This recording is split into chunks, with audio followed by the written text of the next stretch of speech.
Hi, everybody. We're going to have a great episode today. I'm talking with two U.S. Army veterans of the Iraq and Afghanistan wars. They have started an organization called Stop Soldier Suicide. And this episode might be a little bit intense. So if you or anyone you know is struggling, find them on the internet at stopsoldiersuicide.org or give them a call at 1-844-317-1136. Now stay tuned for a great episode.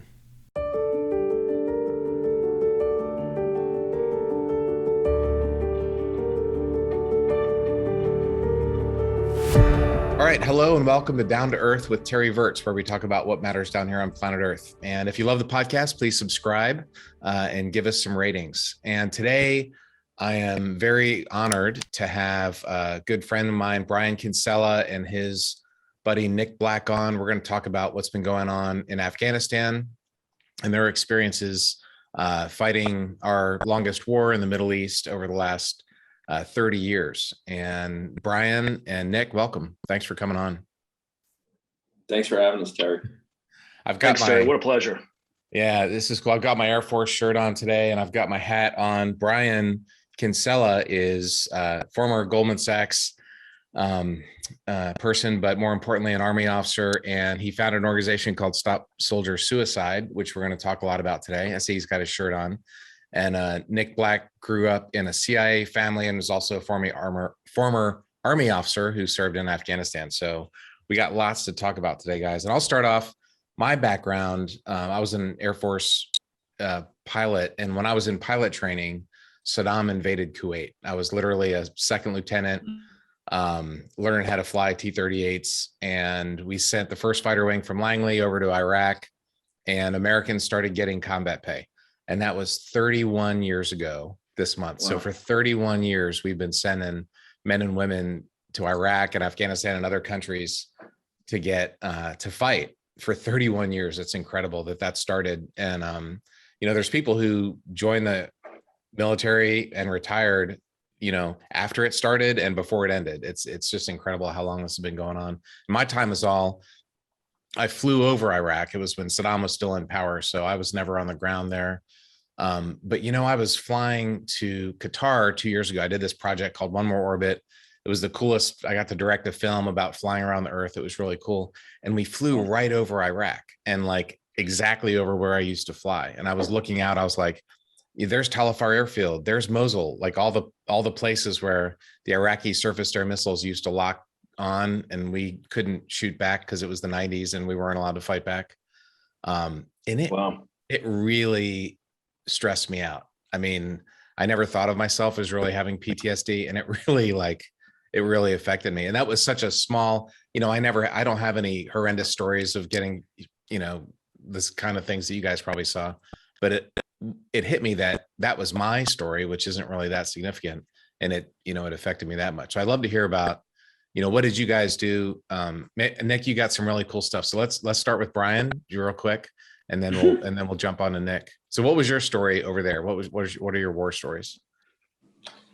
For me, I, like Nick, joined the Army after 9/11. Nick and I actually did ROTC together at Hopkins undergrad. Oh, wow. And so we've known each other for a very long time. And, we Nick, myself, and another gentleman, Craig Rodelli, we all founded Stop Soldier Suicide together. We all went off and did our own things in the Army. I was a logistics officer, really, on the front lines of Iraq in terms of doing, these, we called them D-clips at the time, but we would go out at night, we would move supplies, people, munitions, etc. around the battlefield, primarily around the Sadr City area. And we'd come back and, this was back in the day when we were surging. So 15-month deployments, we used Iraqi cell phones oftentimes for communications. We had one set of night vision goggles for everybody in a truck. And it was just a different time, and we made it happen. I did that deployment. And then my other deployment was actually in Haiti right after the earthquake. We deployed with the Global Reaction Force out of 18th Airborne Corps, some of the first Americans on the ground there. And so even everything going on in Haiti right now is resonating as well. But Yeah, happy to share any follow-ups, but yeah, those were the deployments that I did. Certainly nothing like what Nick and so many others have done, though. Right. So Nick, what's your back? I know a little bit, but can you take us from the top? Maybe before. By the way, guys, I'm from Baltimore, but I'm definitely not smart enough to get into Hopkins. So. I played football and Brian was a wrestler, so I think they let us in the back door. Awesome. Yeah. So Terry, it's I have an interesting kind of story behind 9/11 and service. When I was 15 years old, I was in Northern Virginia, Great Falls, Virginia, and my parents asked me to come outside and talk to them on the balcony of our house. And I went out and they told me, saying, hey, you're growing up in Africa and Europe, we don't work for the State Department. Saying we're actually, work for the CIA. And the first words out of my mouth were, no way, you're not cool enough. My dad has never forgotten that, right? So that was when I learned that growing up, they were both case officers for the agency. And moving all over Africa. And then we went to London, England for 4 years in the mid-90s. But the last 2 years, my dad was reassigned to Khartoum, Sudan. And at Khartoum, Sudan, he led a CIA team that went after Carlos the Jackal and ended up capturing him. But during that time, Osama bin Laden was starting to rise in Khartoum and starting to make a name for himself. It's come out now, and I think it's in a couple books, but bin Laden tried to assassinate my dad several times while they were both in Khartoum at the same time.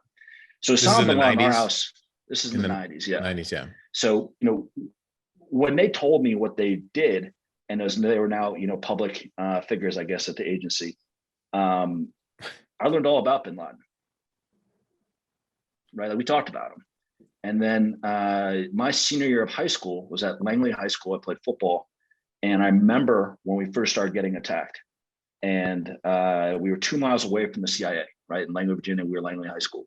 Yeah. And I was vice president of the school, whatever that means. But the principal asked me to walk around and talk to the kids, right? Because their parents at the Pentagon, their parents at the State Department, their parents at the agency. And I'll never forget walking around, trying to make people feel, hey, it's gonna be okay. The agency evacuated. My dad and his team, he was leading the counterterrorism center, did not. And I didn't see him for several weeks, right? He was just grinding, Right. And they wouldn't tell me where he was.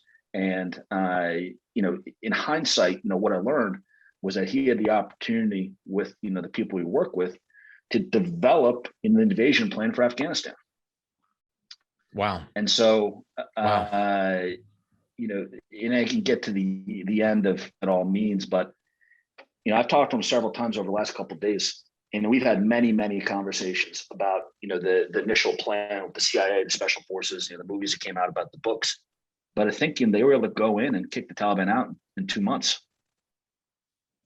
Talk about, and then they would kick the Taliban out, but there was also Al Qaeda, and they're not the same thing, right? No, and I think I don't know a whole lot about that of what they did, but from what I've read and the conversations, they came in and just absolutely kicked ass. Right. And then it was, relatively, they had to regroup in Pakistan and all these different places. And, I didn't really hear about Afghanistan. When Brian and I were RTC together, everything was Iraq. Right. Everything, yeah. Right? Like all we were doing was mouth. Like we would do in like the gymnasium, and they put, remember Brian, they put like tape on the ground, like pretend you're in Baghdad. You're like, I don't know. Like, this is a little silly, right? With plastic guns. And then it's saying, oh, like Nick, you're going to 107th Airborne and going to Afghanistan. I remember people saying, oh, that's so great. You're not going to Iraq. Right. Yeah. In the mid 2000s, that all the casualties were in Iraq. We had to have the surge. Every day people were dying. Iraq was definitely the focus. And Afghanistan seemed easy back then I was an astronaut by then. I volunteered to go over a couple of times and they said no. Afghanistan just seemed easy in the news because all the focus was on Iraq in the 2000s. I know it wasn't easy, but that was yeah. It is interesting though, some of the parallels. Yeah. Some of the guys talk about how, what's going on in Afghanistan now feels like what happened in Iraq years ago. Right. And then even talking to some guys who are still on active duty that we used to serve with, who are now, battalion commanders, brigade commanders, higher, they had to go back into Iraq in 2016 timeframe and do it all over again. And that's coming up already, right? Like when are we going back? to Afghanistan. Right. I had a buddy who was in Mosul initially as a Marine, and I can't imagine, well, now I can, what it felt like for him to watch ISIS come in. Yeah. The same streets, the same Yeah. thing.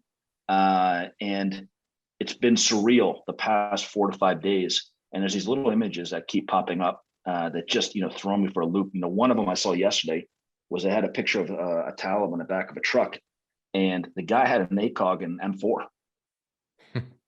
I did 2 deployments, a 15-month one in 2007 and a 12-month in 2009. I can't fathom a Taliban fighter having an M4. What's an M4 for the listeners? Just like a United States Army issued weapon system that they give to the gun that every soldier has. Right. And this it's guy's like the M16. Yeah. Yeah. He is an M16. And it seemed like everything was Russian air, right? RPGs, AK-47s, PKMs, everything. And how much have we screwed this up that the Mujahideen are taking US weapon systems? Think about it. Like, it's just madness, right? Like, they're walking around with an M4 and an ACOG. Right. And that just opens up a whole, nother, Pandora's box. It does. But if you look at the history of Afghanistan, well, first of all, the Brits went there in the 1800s and they finally cried uncle. The Soviets went there in 79. They cried uncle. And, and we were arming the Mujahideen at the time. And, the Soviet weapons stuck around for a long time.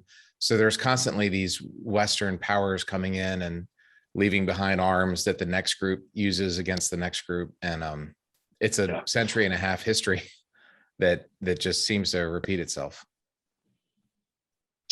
Sure does. I remember being in a valley in northern Afghanistan when the Afghan National, I think it was Air Force, was flying over with Russian Hinds. They learned how to fly. Right. And then all the villagers on the ground thought the Russians were coming back, So it's, we'll see if they use Apaches down the road. Who knows? I saw there was a video of some B-52s going in last week, and the caption was, they're not going to bomb the Taliban, they're going to bomb American equipment. They're trying to destroy the airplanes and stuff that we left behind. We're bombing our own stuff, which, it makes you feel kind of shitty having been there, right? And so, Nick, let's talk about your experience there. What were you, infantry or cavalry or armor or what? Yeah, so I was a fire support officer. So I was artillery officer assigned to an infantry brigade. So it was 173rd Airborne Infantry Brigade out of Vicenza, Italy, and I was assigned to an infantry battalion. So I had the best job in the Army. I got to be with the infantry on the front lines. But whenever they started doing really hard stuff, I'd say I have to go do artillery things, right? Saying, hey, listen, I got to go practice, like call to fire. You guys go hang out in the mud and go roll around or do whatever you want to do. With that, it was really, I was humbled and honored to be able to join 1st Battalion 503rd. And we deployed to Paktika province at a place called Fob Tillman, named after the football player Pat Tillman. Mm-hmm. And we were about 2 kilometers away from the Pakistan border, completely surrounded for 15 months. And it was really tough. I mean, we fought a lot, outnumbered, surrounded, and there's so many experiences there, and the guys that I'm trading text messages with right now. I'll never forget that. And then I had another opportunity after that deployment where I became the battalion fire support officer for our infantry battalion. And we went back to Afghanistan, this time in the province south of Kabul called Wardak, which even though it's very close to the capital, is a little bit of the Wild West, which has a little bit of everything. A little bit of city, a really dangerous valley called the Tangi Valley, and then the wild no man's land, the Western Valley. So that was 12 months. So a total of about 27 months in Afghanistan over 4 years. 27 months over in a 4-year period. Wow. And so there's so many questions I want to ask you. You said you were fighting a lot. Who were you fighting? Is it the Taliban? Everybody. It was always eerie when our interpreters would be on the radio and say, Chechens.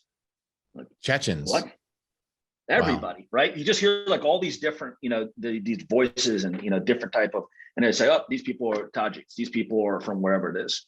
And so, we'd fight people coming right across the Pakistan border. Right. One of our OPs was 100 meters away, right? We got some pretty big, scraps up there. What's an OP? And I'm sorry, observation post. Okay. At a place called Spara Kop. which is in the middle of nowhere. We put this tiny little base on this massive infill route, which of course pissed them off. So they tried to overrun it. Right. But, and we also fight the local villagers. And I'll never forget my second deployment where a shopkeeper pulled me aside and saying, listen, I shot at you guys the other day because they offered me more money. Same thing we heard in Iraq all the time. He's like, okay. Right. All right, thanks, man. Thanks for telling me. Like, he's not some hardcore, Taliban, Al-Qaeda guy. He's not, Right. With a bomb strapped to his chest. He's just a shopkeeper. He's a practical guy that wants to keep his family alive. Yeah.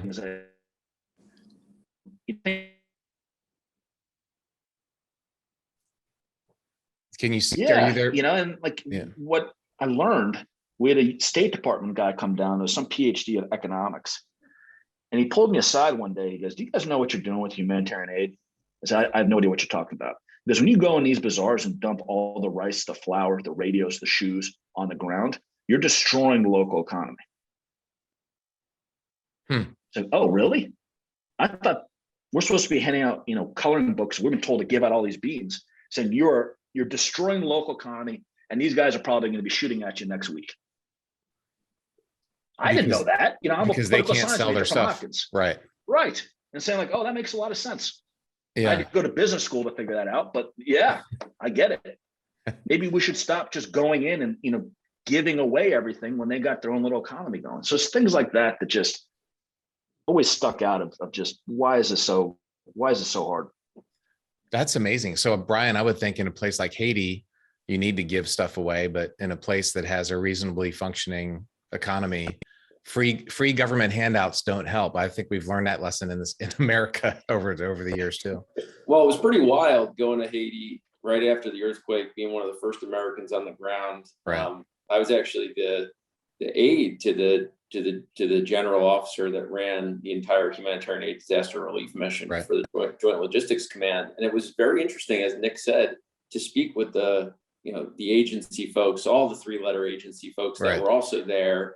And they did share a lot of that information about what we're really doing in Haiti and why we can't afford to have, a failed state, right off the coast of the southeast United States, right off the border of Miami, and just how sensitive it was to, restore security, provide water, provide food, but this is a temporary fix and we need to get out of there. Right. And it does hark to this thought and this feeling similar to Afghanistan right now and similar to Iraq of, you start to build relationships with the local people. You start to realize these are just kids. These are mothers. These are fathers. And, it does really mess with you to realize at a human level, at a personal level, what's going on. Now you have to realize you're there, you're wearing the uniform, you're there for a purpose. But it's so nuanced and complex. And I think that that's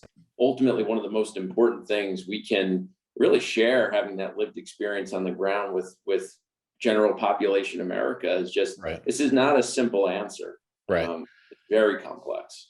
So Nick, you're there fighting these guys. I mean, they're shooting at you, trying to kill you, and you're killing them. And I mean, it seemed to me, just reading in the paper, you were fighting bad guys. I mean, these were people that needed killing. Did you feel that way? I mean, what they stood for was not good, right?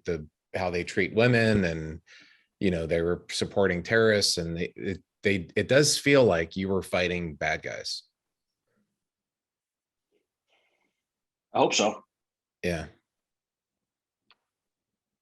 I hope so. Looking back on it now, at the time when you're 23 to 25, there's something about combat that young men, strive for. Right.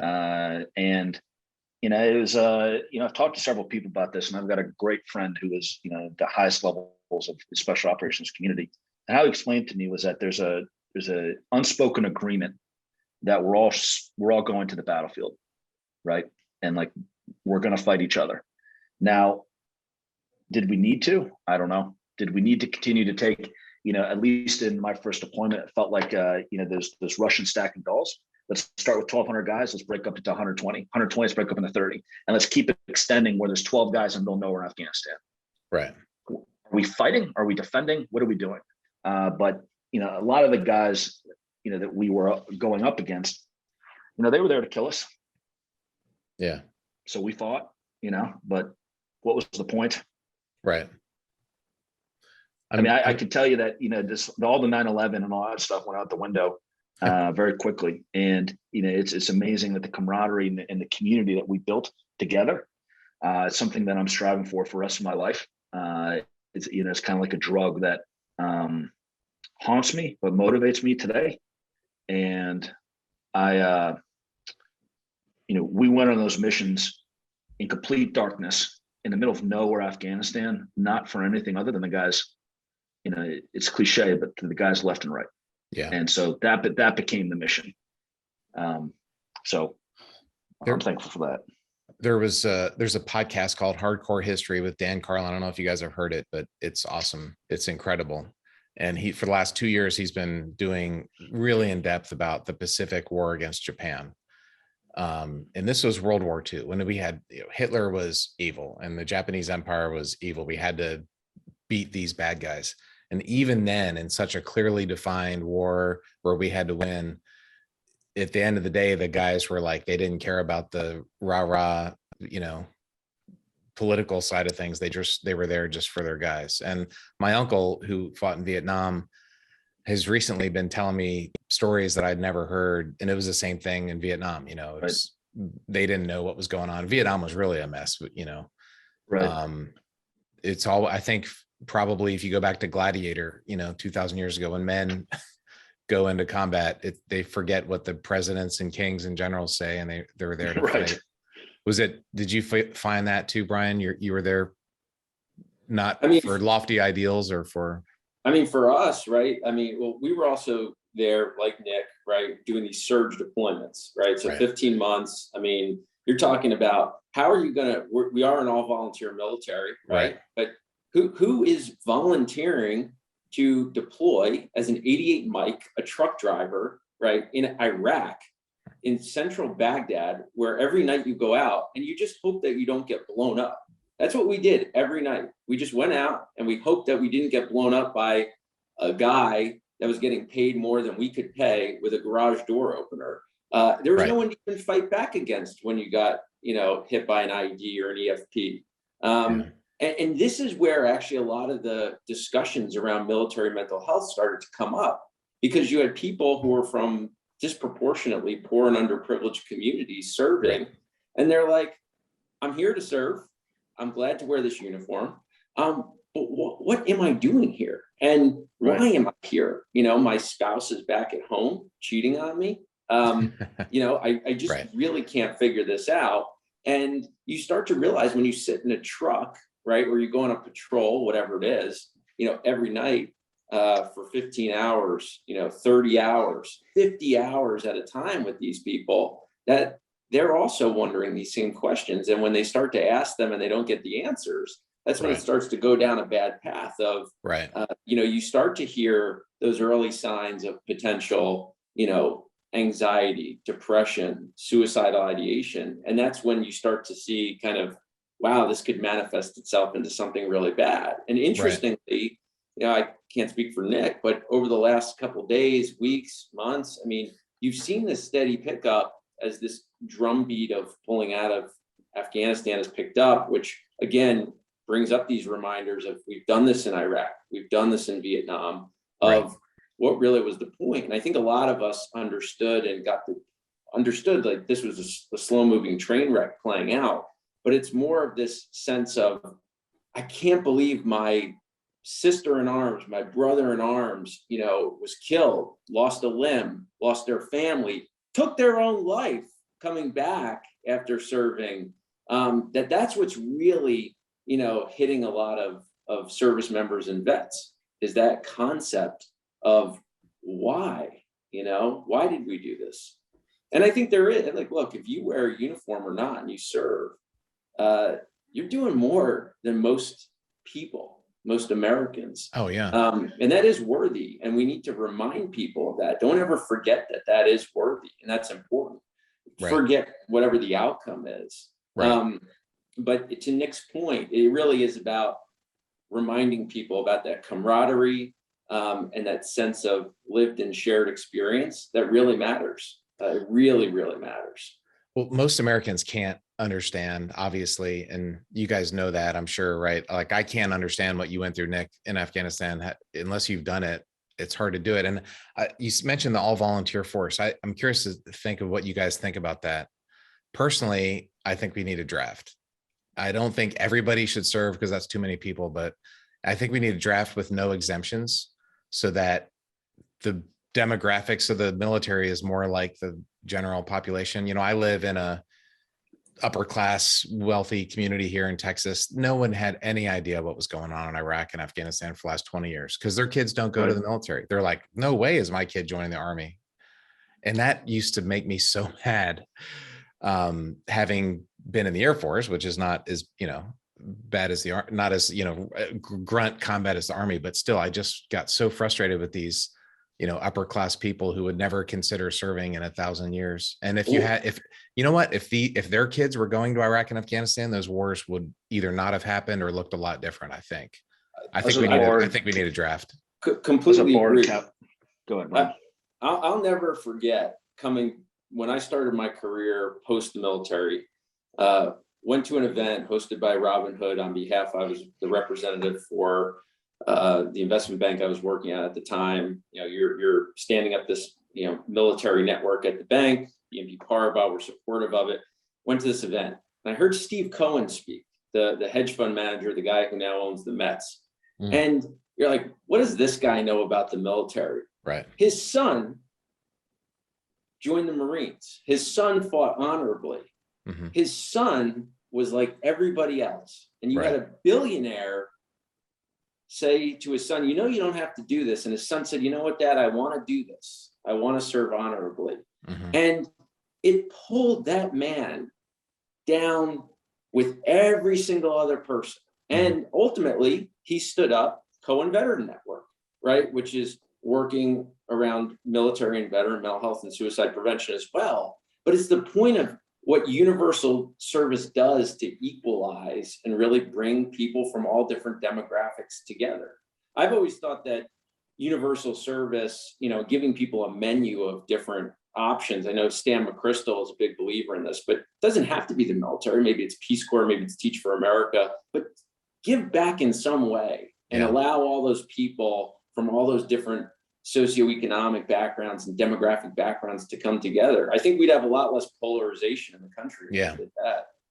Well, the benefit of all volunteer force is that everybody wants to be there and you get a higher quality force. But the downfall is 99% of the country has no skin in the game, literally, and when everybody's kids are going into the military, you're just going to be more cautious about the things that you do. What do you think, Nick?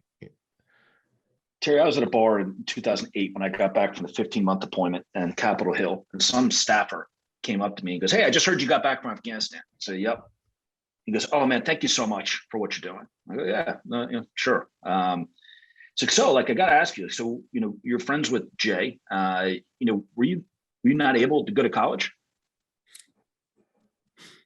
So what? Saying so, why? Why are you on the front lines? He goes, "Hey man, I went to Johns Hopkins." Where do you get off asking, assuming that, first off, college is, but why do you have this view? So in regards to your point, Terry, I absolutely believe that the country has to have skin in the game. Yeah. And it's about a checks and balances. Right. If we want to go do something, everyone's got to be in. If everyone's not in, let's not do it. Right. Or we had 20 years of war and no one knows about it. Right. Yeah. And when you look at the leaders that we have, the political leaders, the president, the vice president, Speaker of the House, Speaker of the Senate, Republican and Democrat, almost none of them have military service. There's some young congressmen that have been elected in the last couple of years.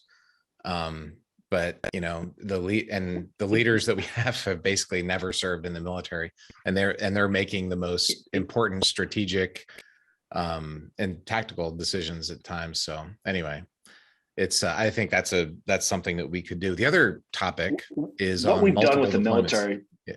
Go ahead, Nick.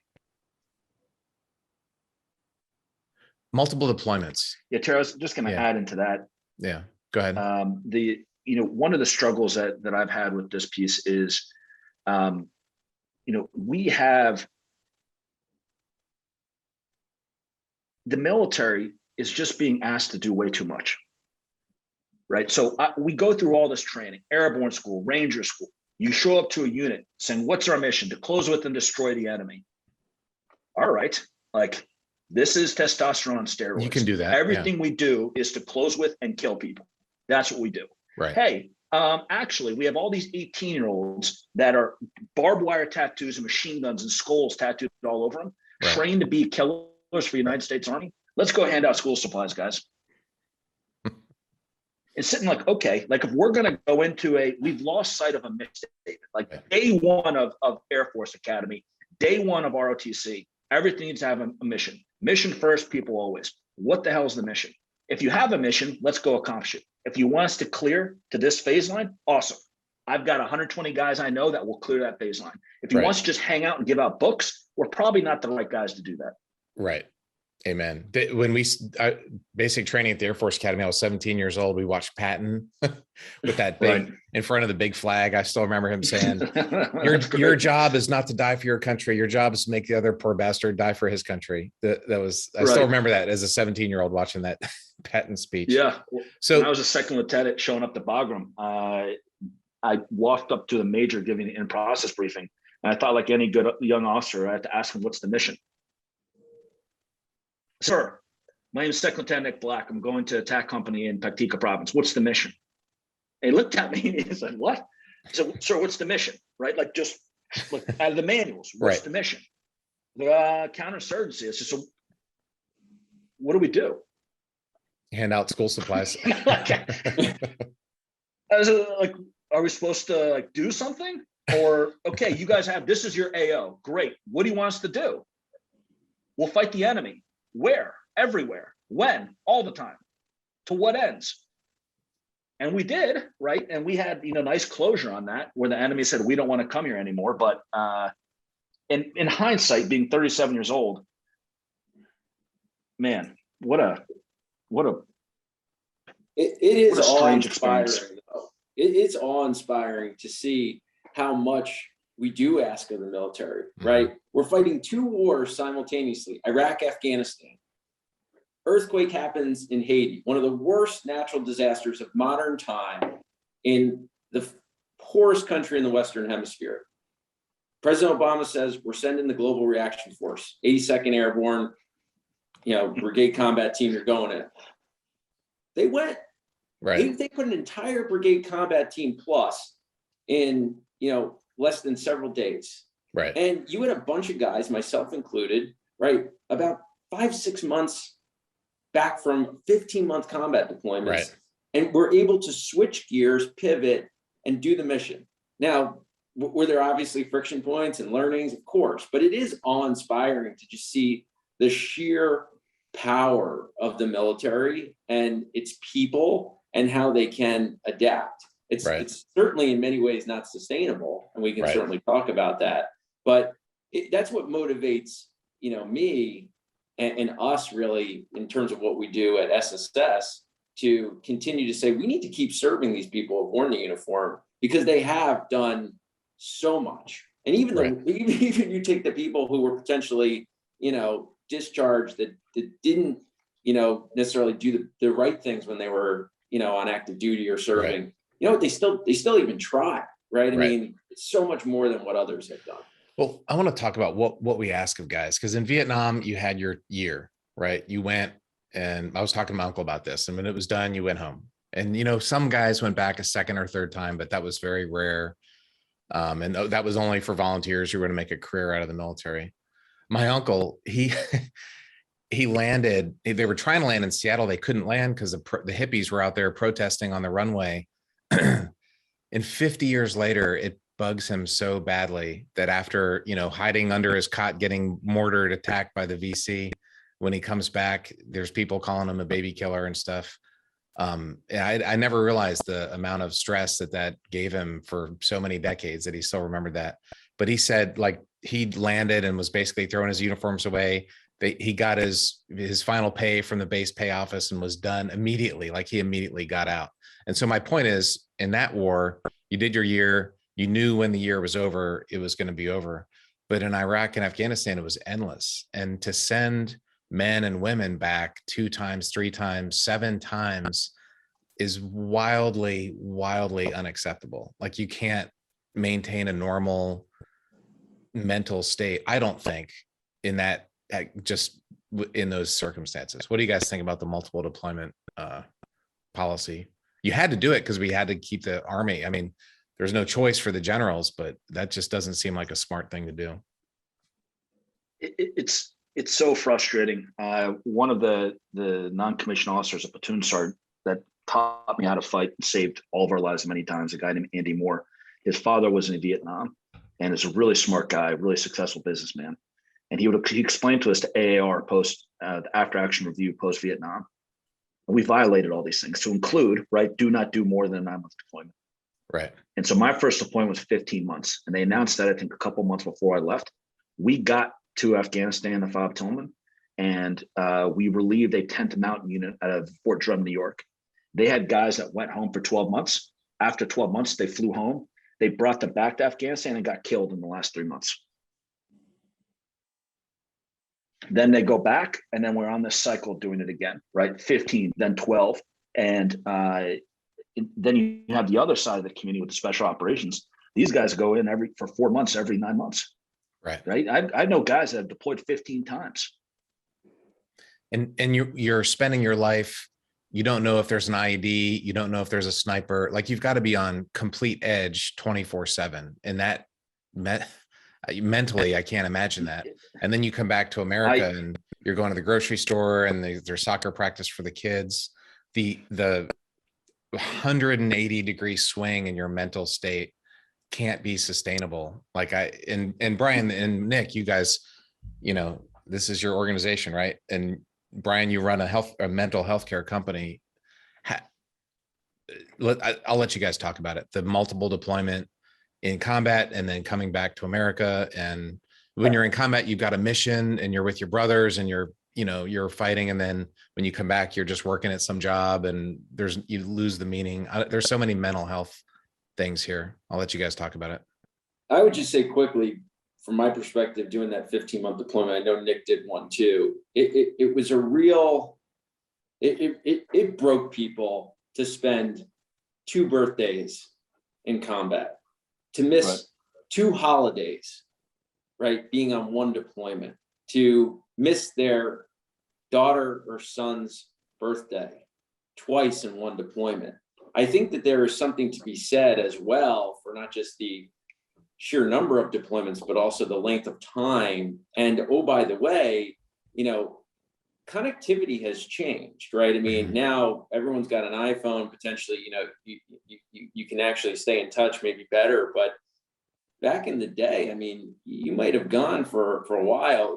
We're clearly not talking about like World War I, World War II levels, Vietnam levels, right? Where you're writing a handwritten letter. But you could see how when I say guys, I mean men and women were really breaking as a result of that, and it compounds, right? So as you do a 15-month deployment and then do a 12-month deployment, then do another 12-month deployment, right? At least the Army people were doing that. The fact that you had potentially marital issues, right, from the first deployment, but you stayed together, right, because you really, you worked through it. But then on that second deployment, your first kid was born, you weren't there for it. Right. And then the third deployment, your second kid was born. I mean, these are real stories. And it's that which is what weighs on the psyche of these warriors, these great men and women. And a lot of them, we get this question all the time. Well, are all the clients you see at Stop Soldier Suicide across the Marines and the Army and the Air Force and the Navy, were these people that, came to you guys because they have post-traumatic stress or they have a TBI? And in many cases, no, people were fine fighting. That's what they signed up for. but it was all the other ancillary things that built up and festered, right? And then ultimately when they came back, completely imploded. That's what's weighing on these folks. Mm-hmm. And it's all interconnected.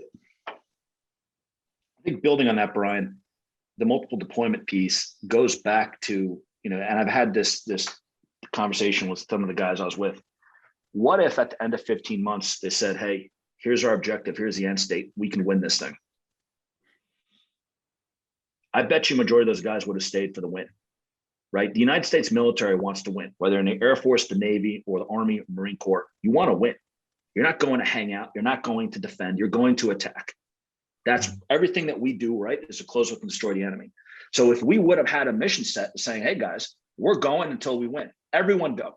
82nd Airborne Division, get over there. 101st, go. 173rd, go. We're going to go win. And we're going to stay there until we win. Or there is no win, and let's just have these cycles of this, nebulous thing, to the Brian's point, starts building on all these different pieces. And then in regards to Stop Soldier Suicide, for me, it's still visceral. And I think it's, we're about to see a wave coming at us. But after our first deployment, of all in the Army, they're called 120-person companies. There was 8 companies like us. We were the only ones that got out without a guy killed. 2 weeks after we came on, one of our soldiers took his own life. And then Brian sent me an email in 2010, my second deployment. I think it was a New York Newsweek article or something, Brian, and said, we've lost more service members to suicide than the enemy. So truly, what the hell are we doing? Yeah. Well, look at the Capitol Police from January 6th. There, I think, 4 or 5 of them have taken their own life. And after that, that traumatic thing, I'm going to my F-16 buddy's funeral at Arlington next month. He took his life, and it's such a problem in the military. And he had actually was one of the contractor pilots in Afghanistan recently. But so sorry to hear that, Terry. Yeah, it's awful. So when you look back at World War II, those men came home, they won, they had meaningful combat, but there were some battles, especially in the Pacific, where they would go take this island and then they realized that it was a mistake, it didn't matter. And I think the guys that had fought in battles where it didn't matter were by far like the worst possible thing that you can tell a soldier to do is go fight and kill and be killed, and then tell them that it doesn't matter. And that's, I think, the exact thing we're facing. Everybody on earth is watching that C-17 video going, does it matter? Was it worthless? And I really want to talk about that. What I would tell soldiers are, the main reason we went to Afghanistan was 9/11. And you know what? We haven't had another 9/11. So the work that the Army did and the other services in Afghanistan, America wasn't attacked again. So thank you. Thank you guys, Nick and Brian and others, because we didn't get attacked at home. So if nothing else, that was a very meaningful thing that you did. But I think it's important for soldiers to feel like they had a meaningful work and mission in the military. Terry, I've been, it's been a rough 5 days. And, my wife has been kind of worried about, because I just lose feeling. I go numb, right? Yeah. And it's something that I've been working on since the military, is saying, I just need to feel something. I don't feel anything, happy, sad. But there was a feeling that I had where I was very fortunate to get 2 of my interpreters, the ones that were directly working with me, to America. One's in Sacramento and the other one's in Oakland. And on Monday and Tuesday morning, I was tormenting myself. And I was so upset with the thought of calling them and trying to find the courage to call them. And I've never felt ashamed about anything, but I had this feeling of shame of calling them, and all this stuff that we've been talking about, and how they have done more for this country than, frankly, most people in the military. And I called them, and they flipped the whole script on me, and they were so thankful for what we've done. And they're sad that the guys that they serve with, right, the American soldiers that were lost and everything, they're worried about us. Mm-hmm. And so, my interpreter, Khan, is 4 kids. He's living on Sacramento as an Uber driver, and he works at, he called this the Wall Bazaar, Walmart, right? Saying, this is the biggest bazaar I've ever seen, the Wall Bazaar. And, I called him, really about to just almost break down and apologize to him. And he was just so thankful. He said, I can't thank you enough for what you and your guys have done. And that just 2 conversations with 2 Afghans, right? Who Right. like, I'm literally right now running parallel ops to get their brother out of coast right now. But they gave me the, they made everything a lot better for me. I was saying like, no, it does matter. There are people that are thankful for what we did. And we control what we can control. If you're a second lieutenant, a captain, what do we're given a area of operations. We have a mission, right? We need to do something. I can't ship geopolitics, right? That's for another day. You can only lead your 30 or 120 person company or whatever it is. Here's another reason to say thank you. When you fly over the earth during the day, you can't really see people, but at nighttime you can see people, and you can see city lights. And places like North Korea, there's no lights. It's a disaster there. And South Korea is bright, going really well. And I remember one night flying over the stands, Afghanistan, that area, and you can see Kabul. Right. It's not that big, but it's a definite white light there in Kabul. And I remember thinking, sure, thank you, US Army. That would, in 1999, it would have been just black, right? But because of the work we've done developing that area, you could see Kabul from space at night. And I had that thought in space, that's a example of some of the good that we've done. So the work that we did kept America safe for the last 20 years. And it has given Afghanistan, an example of how to run a reasonable country. And it's on them. It's not our fault that they folded in a week. I mean, right? There's nothing that Lieutenant Nick Black or Captain Kinsella could have done to change that. Those guys didn't fight at all. They just completely folded immediately. And that's not on us, I think. Yeah. I was telling my wife I played a soccer game at Flap Tillman on our HLC, and we start off 11-11. And there was, like 4 US guys in each team and then Afghan Army guys in the other. In half an hour, it ended up being 30 versus 4. They just switched teams, So you're sitting there, and I was thinking, well, maybe they just kind of started to switch teams again. I don't know. So the whole thing is perplexing for sure. But I think anyone that's worked with the Afghan National Army, individually, Afghans are some of the greatest warriors on the planet. Something happens when you try to build them in a mirror image of a Western military. Right. And that doesn't work, I guess.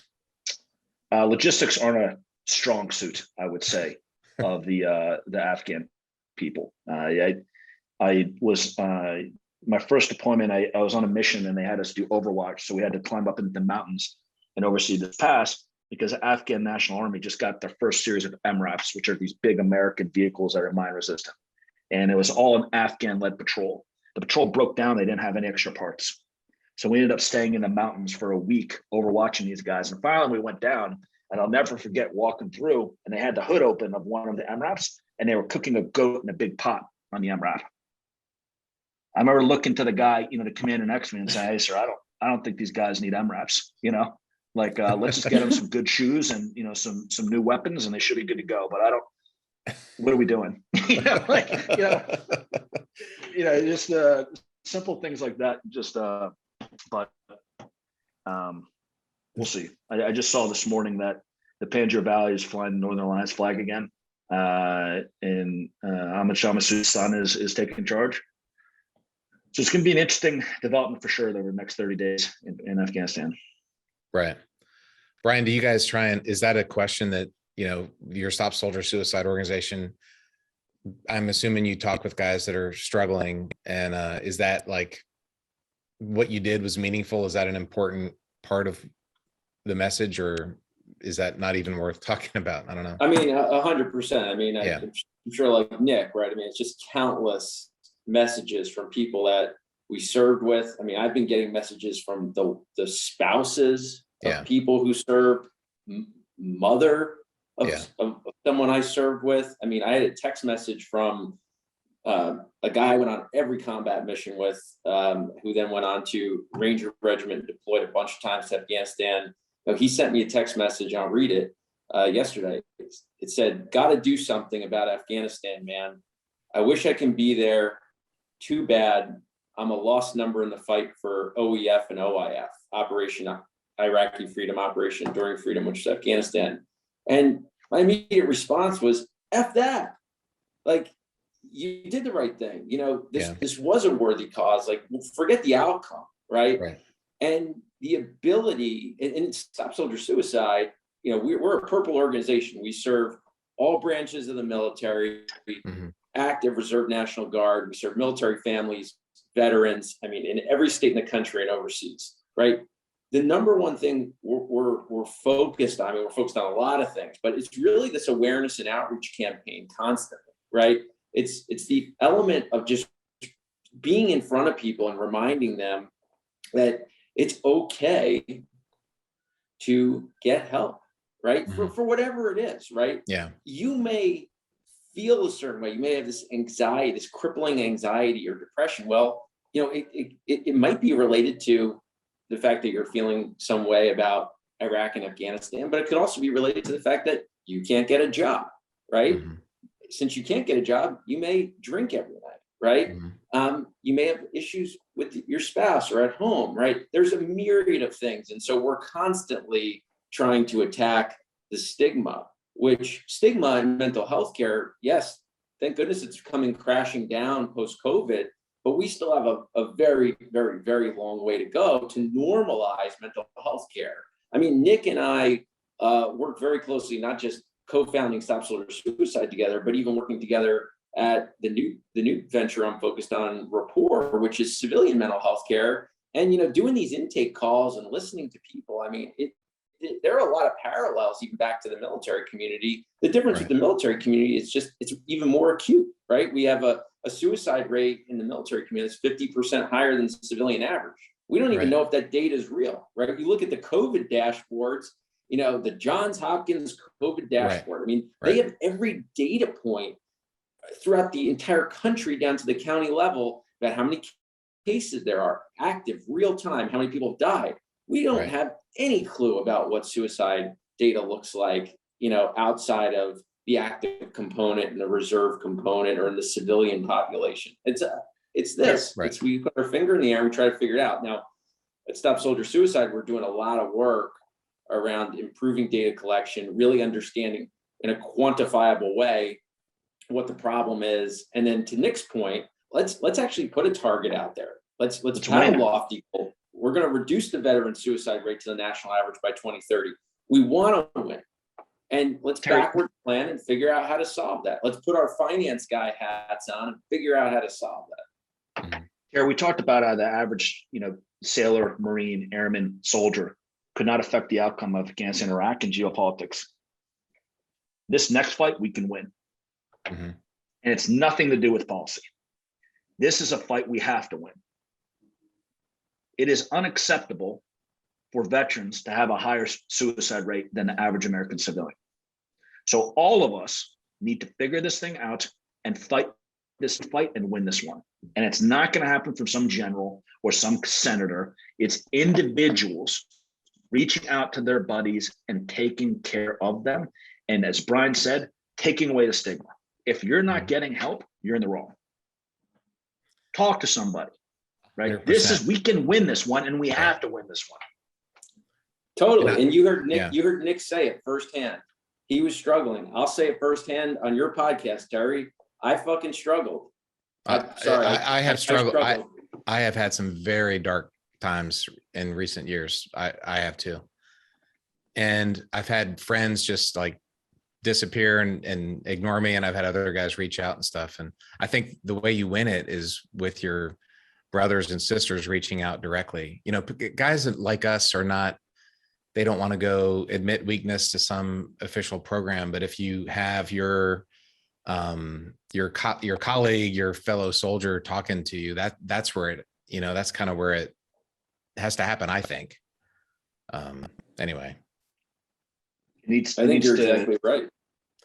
So the camaraderie and community that we built in the military, we need to recreate that in the civilian space.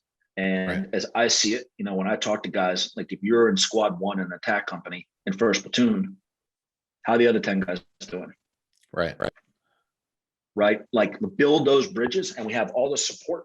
Stop Suicide, we're thinking about things differently, but it's about the individual responsibility now, and we can win this one. Yeah, but it has to be. So that's something I think that every military veteran needs to be encouraged to how is your buddy doing? You know, if you haven't heard from him for a while, you need to reach out. My group from my Air Force Academy class, we just had a group Zoom call, and man, life happens, and there's bad things that everybody's not perfect. In fact, nobody's perfect. And it's just important to reach out and talk. And that seems to be the only way to, if you really want to make a huge impact, it's going to have to come from within, the community, having that accountability to stay in touch with their buddies. I'm very proud of, I'm on at least 5 text chains right now of guys checking in on each other. Mm-hmm. And it's kind of like out of a movie, banding together, trying to figure out how to get our old interpreters out of coast. Right. So it's staying together. And to your point, Terry, Stop Source Suicide is doing everything it can to accomplish its mission of reducing veteran suicide to national average by 2030. But we'll never be able to accomplish that if we don't create those bonds again. What do you do? What does Stop Soldier Suicide do?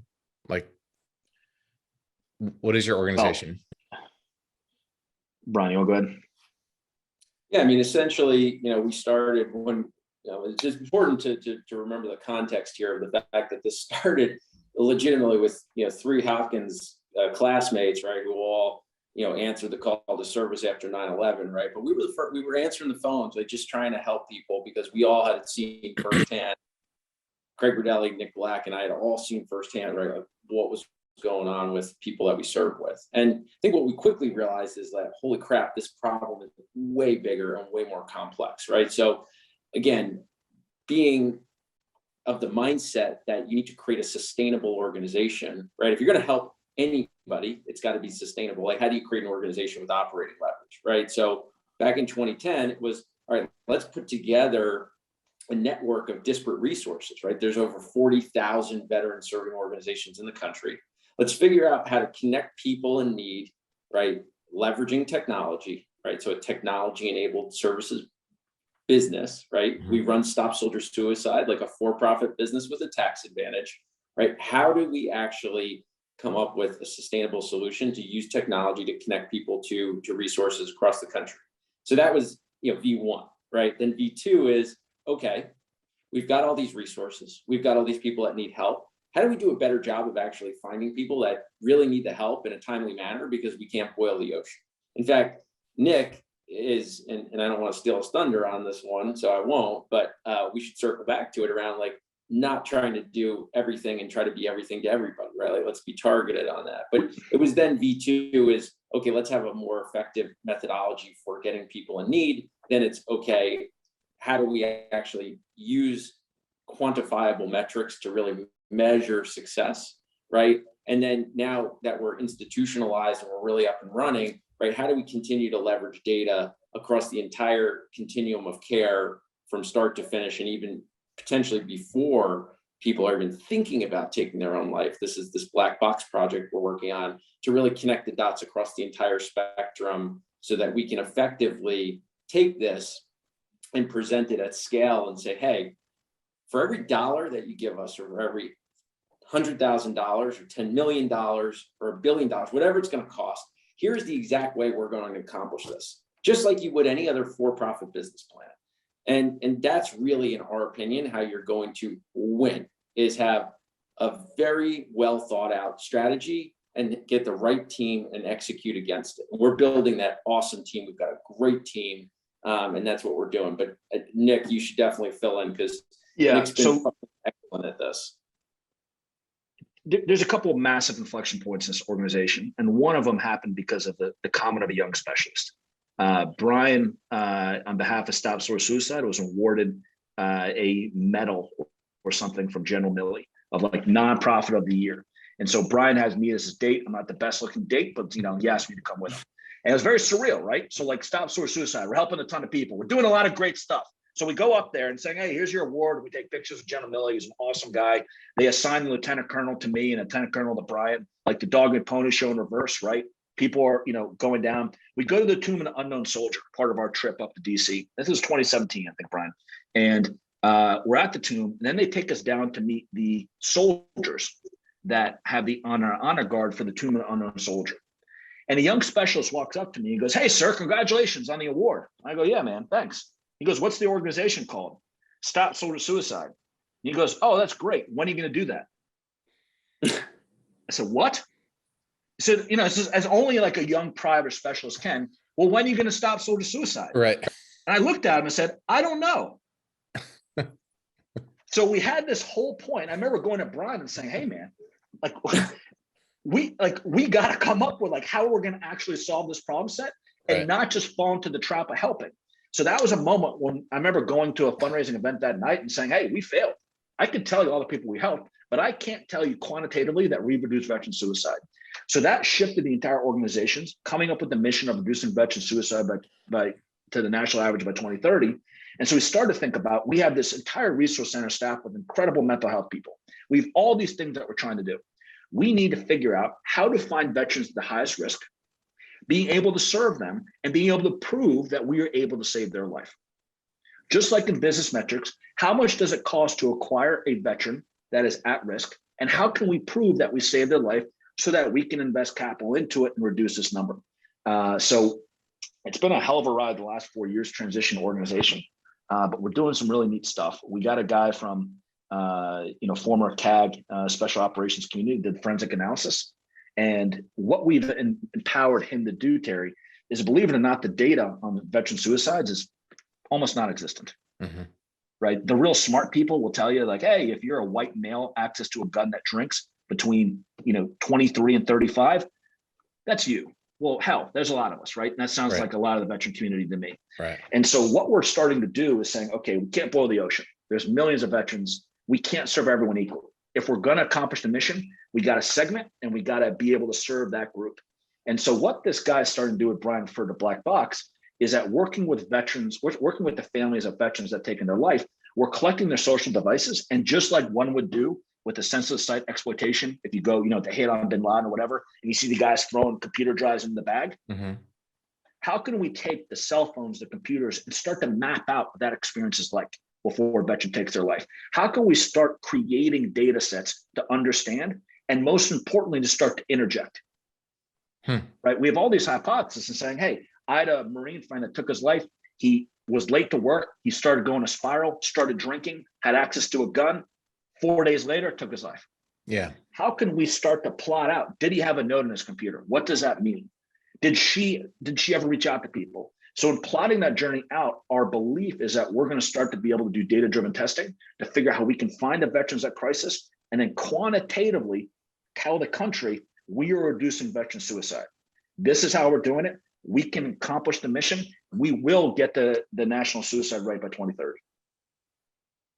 What are that's amazing. That to have a quantitative, data-driven process is amazing. And the VA has billions of dollars. Can they help or be a partner in this? I mean, is it you just work on your own?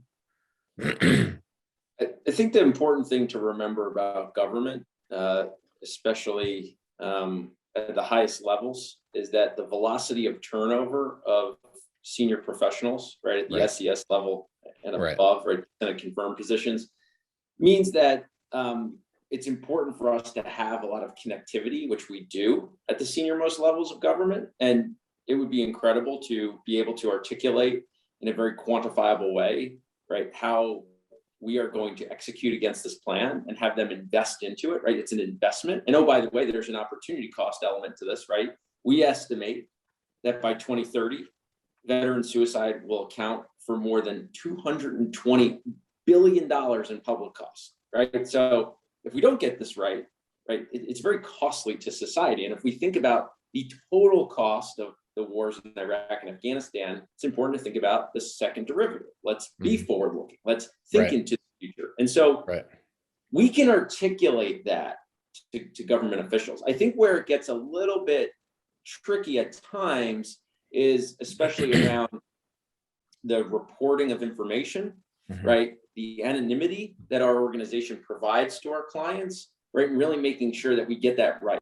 Because if you asked any of our clients why they come to us over going to the VA, right, or any of these other service organizations, one, we're client-centric. It's all about them, right? How do we meet you where you are.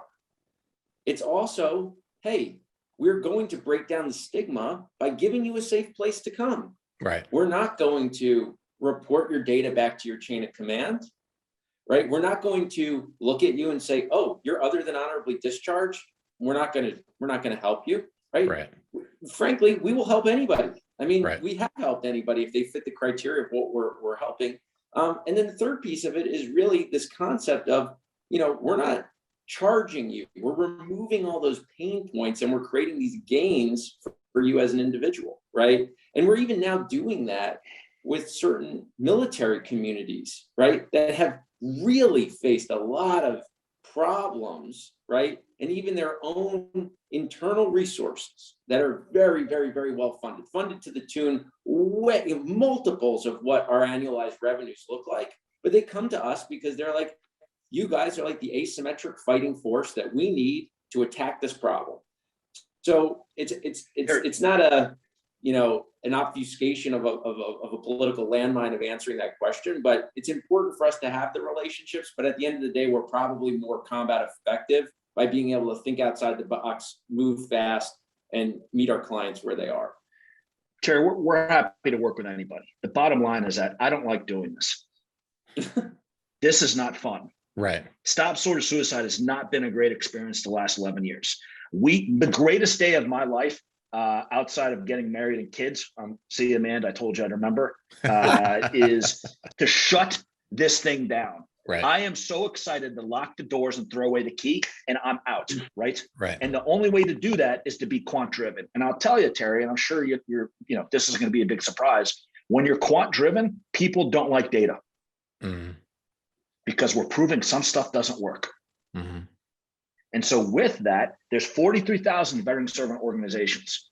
The only way for us to accomplish the mission is to be data driven and to acknowledge that, hey, we might not be doing the best job, but if we have a hope to solve this problem, we've got to think about things differently. We can't just spend money on effort. We have to invest in outcomes. Mm-hmm. And so anyone that wants to join us on this journey, let's do it. I don't care who has the credit, how this happens, but we've got to win this mission. We'll shut down the doors, throw away the key, and we're out. How do you raise money? Like, what is your revenue source? So we have built a community all throughout America. The average donor to Stop Soldier Suicide is about $30. As we think about, donations, the long tail donors, I'm not a millionaire, right? So I am part of the average Joe, but when you stack all of us up, we give 9 times as much to the wealthiest philanthropists and foundations. Mm-hmm. Wow. And so Stop Soldier Suicide has resonated with the average American. We're really not good at grants. We're not good at federal funding. We're not good at high net worth investment. We are good at building relationships at scale with the average American.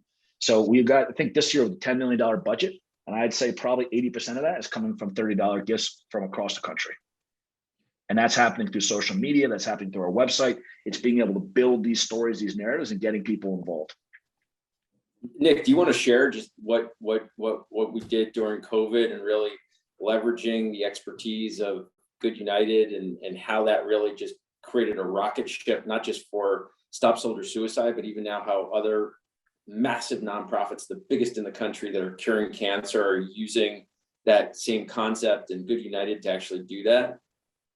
Yeah, there's a recurring theme seemingly in my life that my wife points out to me, Terry, where I just run towards pain, right? When things like really piss me off, then like, all right, let's go do that. So start with 9/11, let's go in the Army. Army right. Stop Soldier Suicide. Stop Soldier Suicide, the thing that drove me nuts was the donor retention, where I'd sell my soul, fly down to Houston saying, Terry, come to the wine event, right? I come to the wine event, you make a $50 gift and we're never going to see you again, right? We don't have the bandwidth. What am I going to do? Call everyone that shows up? And so that started me on the next journey, was saying, how do we democratize a fundraising experience? Today, the experiences are reserved for the wealthy people, right? The people that can stroke the $20,000 check. So how can we build technology to make that experience, to give it to everybody? So that started Good United, which is a for-profit business that I founded 7 years ago. And through that, we've had the, very, humbly and the honor to serve some of the largest nonprofits in the country. But during COVID, really started to think about things differently. We developed something that we call Virtual Challenge, and Stop Soldier Suicide was a pioneer. Through these virtual challenges run through Facebook, Stop Soldier Suicide is able to drive over $6 million in about 8 months. And Wow. these are from, average donors, average people getting involved and participating. So Stop Soldier Suicide is really trying to think about things differently. And I think the reason why, Terry, is just similar to what we talked about Afghanistan and Iraq. What's your end state? If you don't have an end state, if you haven't framed it, if you haven't created that mission that you learned at day 0 of the Air Force Academy or day 1 of Blue Jay Battalion or ROTC, then what are you doing? So with that end state, we're able to backwards plan and start to say, how do we actually think about what we need to do in phase 1, phase 2, phase 3? And so for us, we have a very Stop Soldier Suicide, this phased out plan, Good United's playing a role. But today, it's the average American that's moving the needle forward. That's amazing. So here's an idea. Why don't you have an astronaut do a talk and people have to donate in order to watch the talk? Let's do it. One of those experiences. Absolutely. I think I know somebody who might be able to do that. Yeah. Well, based on the pictures behind you, I think I do too. So and what you do with that money, it sounds like you provide mental health care for free. So if I'm a veteran, I can call you up and, get the counseling or whatever that I need for free. Is that correct? A big part of what you do? Yeah. And the big piece here is investing. And so everything we're trying to do, Terry, is find a needle in the haystack. Right. Not every veteran is at risk of taking their life. Right. That's another piece that we had to come to grips with. We want to help everybody, but in order to accomplish the mission, we've got to focus. We have to do less better. And so our investment is to find those at greatest risk so that we can put them through this evidence-based program and quantitatively measure to ensure that they're set up for success and they can put on the right path. What's the program called? Everspace? Sorry, it's just evidence-based program. So we've got some really smart people on the team. Right. We have a whole scientific advisory community. Oh, wow. Yeah, it's from the early days of Brian calling me, it's like, hey, we've got a ranger actually in Houston. He's about to sign off. He's got a shotgun. Nick talked to him. So I'd have to start speaking meathead to him, right? Ranger to ranger and saying, hey, dude, we'll get you to Nashville. The early days to now, it's night and day. Now we have, the most highly trained social workers, clinicians working with veterans on a deliberate program. The program is lifelong because we need to accomplish the mission. And so if we can find the right people, we can serve them the right way, and we can keep in touch with them, we can start to reduce this issue and solve the problem and win and go home. And turn the lights off. That would be great. That's it. Turn the lights off. Stop soldier suicide. That's it. And that's the new fight I think we're all in right now. I don't want to say it, but I am I'm very concerned that there's going to be a wave coming. Yeah. And we gotta lean in now. Yeah. No, this is how many veterans are there from the last 20 years or last 31 years? There's got to be millions, right? There's got to be millions of people who serve. Someone told me 2 million. Is that right, Brian? Somewhere on there. That's probably right. Yeah. I think the number that or the stat that we always point to that's really interesting is that since 2001, there have been more than 100,000. It's probably closer to 115,000 veterans that have been estimated to take their own life, die by suicide. Right? I mean that is an insanely 115,000. Yeah, I mean that's estimated based on data. I mean, unfortunately, the data isn't very good, right? It's the whole concept of financial modeling, garbage in, garbage out, right? I mean that's a number that it's just like that old 22 a day or 20 a day number. Do we really know if that's right? We don't, right? I mean, we need to have that same level of granularity that we have with COVID reporting for national suicide reporting, and that's not just in the in the veteran population, that's the civilian population, right? One of the craziest stats that I always like to point out is that if you're a mother or father and you have a son or daughter between the ages of 10 and 35, the second leading cause of death in this country for young people, for that demographic, is suicide behind motor vehicle accidents. Right. We have an epidemic of suicide and mental health issues in this country. And, it needs to be attacked. It needs to be attacked head on. But in a more rigorous and a more quantitative way. I mean, I wouldn't have, teamed up with Nick again to start another mental health business with the team from Columbia University and New York Presbyterian, and left a job in finance and at Goldman Sachs, had I not seen just how screwed up the mental health world was. And just like Nick, right, with this concept of wanting to run towards pain, I mean, this is not the easiest problem to tackle. Right. But this is a societal problem that hits at the fabric and the framework of who we are. And it really goes, if you want to iterate it out forward in time, right? If we think about, the health and lethality of our fighting force, if we can't recruit and retain the best people to be in our military, right, that are healthy of sound and mind, that's going to be a real problem for us as we think about combating our enemies in the future.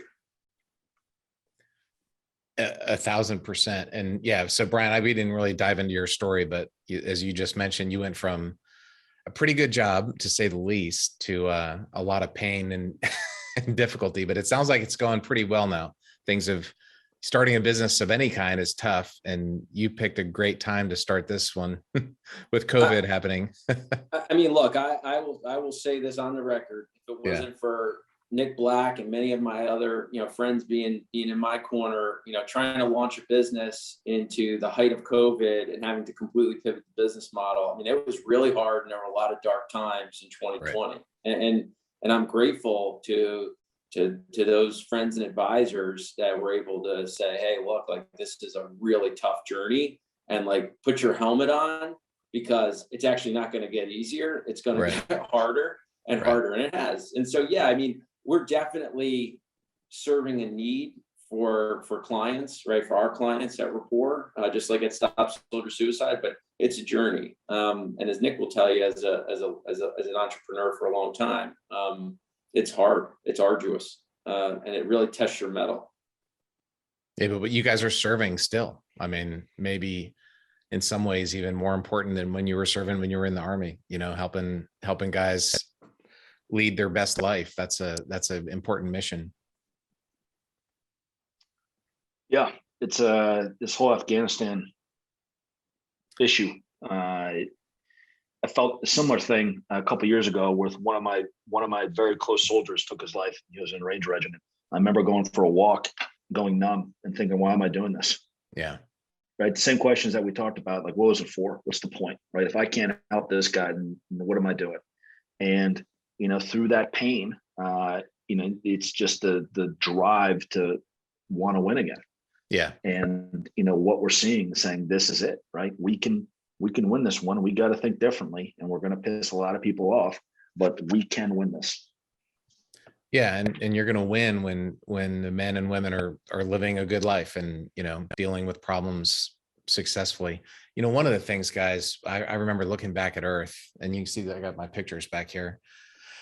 And I remember thinking, this thing's been around for billions of years. It's going to be around for billions of years. We're going to be okay. Like, it just helped me reduce my stress level of worrying about what the Kardashians were doing. And, did I pay my insurance bill, whatever, all the, this thing is a constant stress generator. Right. And, having that perspective, it just helped me not get too, down or up, like things are going to be okay in the big picture.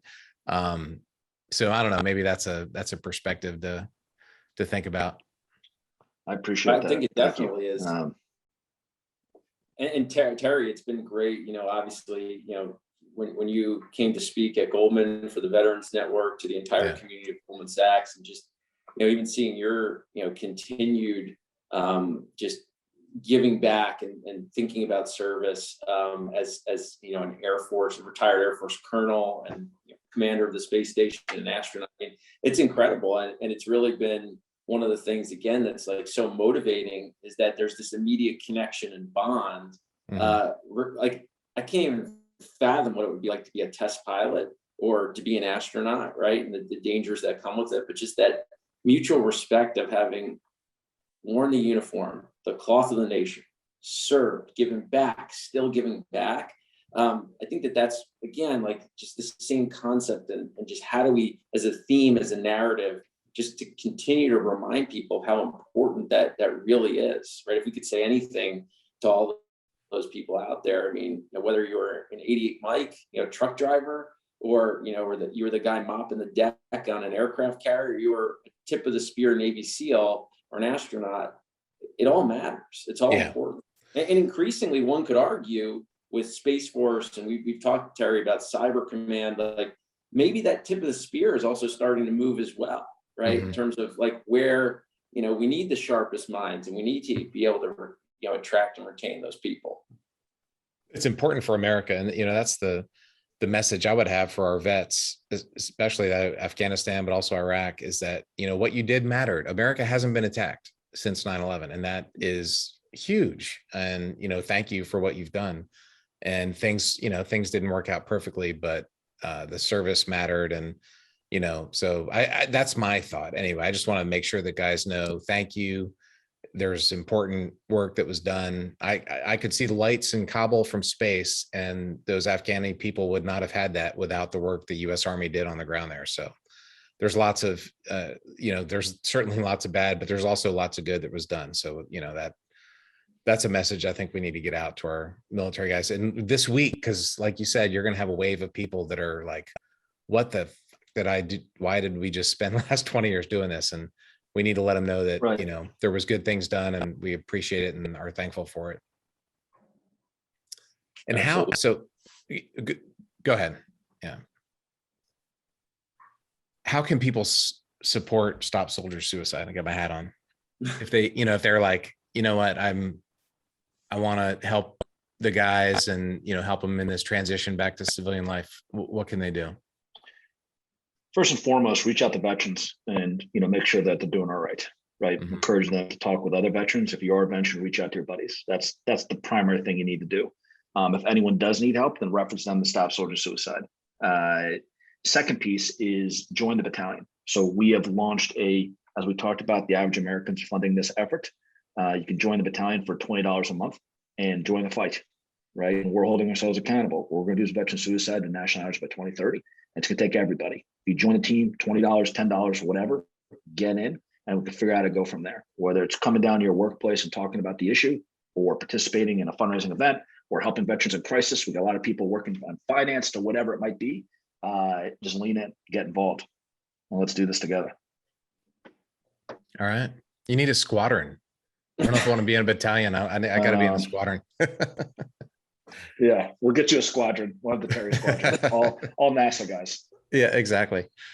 Well, guys, hey man, thank you so much for what you're doing, and thanks for your service in Iraq and Afghanistan, and thanks for coming on the podcast. Thanks so Terry. much. Thanks. Appreciate the opportunity. All right. It's a pleasure. Cheers.